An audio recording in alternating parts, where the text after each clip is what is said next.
Hi guys, today we're going to talk about how to search and organize your pins on Pinterest. We'll talk a little bit about searching and also pinning organically from websites that you find. Now you'll see when you're logged in, if you go to your profile, you'll see you have your boards here. If you're just starting a Pinterest account, we're going to kind of go through quickly how to make a board. You'll see here it says create a board. And you'll want to name it. So for instance, I'm going to make one specific to couponing. Now, a description isn't really necessary unless you are trying to get your content found and your boards found. I like to just put in something really basic about the board so when people find my board on Pinterest that they know what it's about. So in this instance, we'll say this board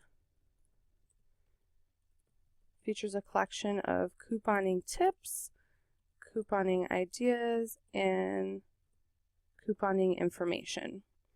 You'll say, what kind of board is it? A lot of these are very broad and don't necessarily fit right into that.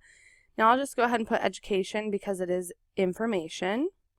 You can make the board secret so that nobody can see it. If you want to just have that board to yourself and pin things that you want to see, you can turn that on. But I'll go ahead and leave this off.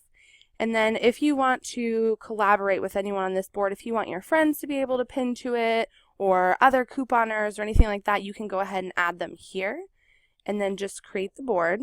Now you'll see it'll start out with a fraction of the followers you have. I have nearly 2,500 followers on my Pinterest account right now, so it kind of just takes a fraction of that and we'll set it up with some of your followers. You'll see there's no pins on here. You can edit your board.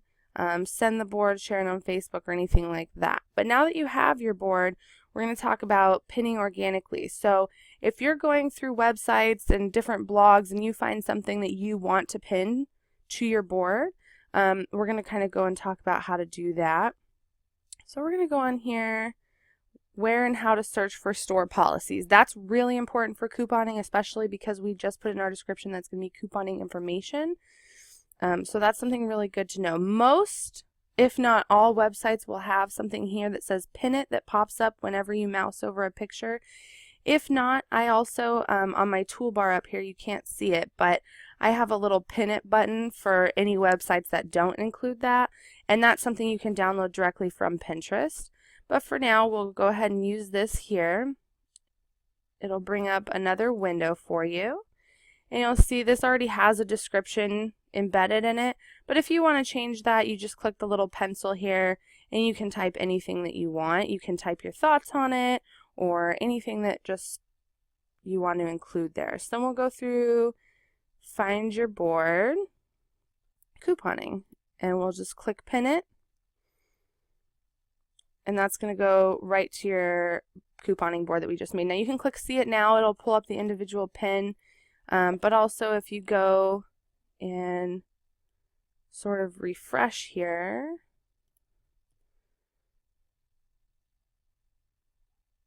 you'll be able to see it there.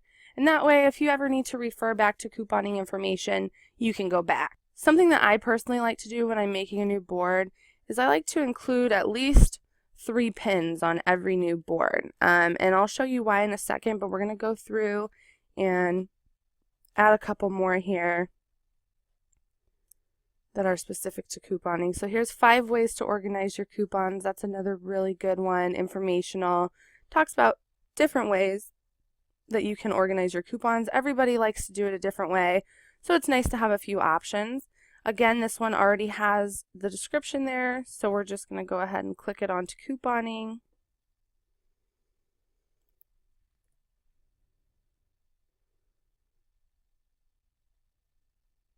And we'll go through and do one more. Let's see. Actually, I saw another one that I wanted to include on the first page.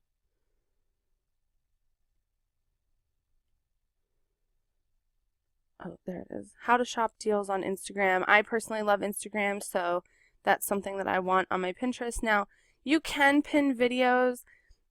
Is it really effective? I'm not sure because I don't usually pin the video. I usually just pin the image. And this one is kind of covered up, so we will use that pin it button that I was talking about. That's another great way to use that pin it bookmarking tool is if something is covered up and you can't quite get to the pin it button on their website for any reason. And you'll see there's a couple. This is actually not a description. This is just the beginning of the article. And you could do that as well. But I like to have just a short and sweet description. So we'll go ahead and pin that as well to our couponing board because it is relevant to saving money. Whoops. And actually that pin looked like it went to the wrong board, but when you click see it now, it looks like it actually went to the right one. So we'll just double check.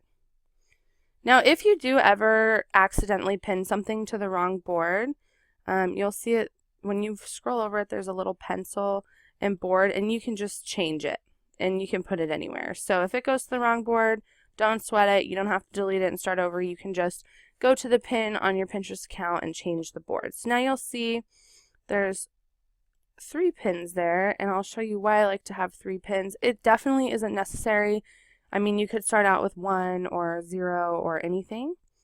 That's just the way I like to do it because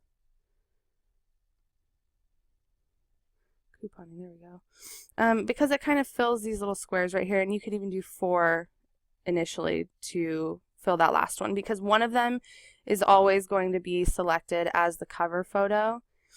And if you don't like that cover photo, you can change it. Organize your coupons, how to search for store policies, but we're just going to go ahead and leave it as the cash register because that's pretty relevant. So you'll see here I have over 100 boards, so I have lots of different categories. And if something doesn't quite fit, sometimes I'll just make a new board for it. If it does fit somewhere else, you know, here, recipes, main course, I can fit tons of stuff into that. But you can always make a new board for any kind of topic that you want to include. So now you kind of have a basic understanding of how to create boards, how to organize your pins. You can move these boards around by dragging them. So if you want to have them in a certain order, you can, but that's just up to you, and hopefully that will help you get your pins organized.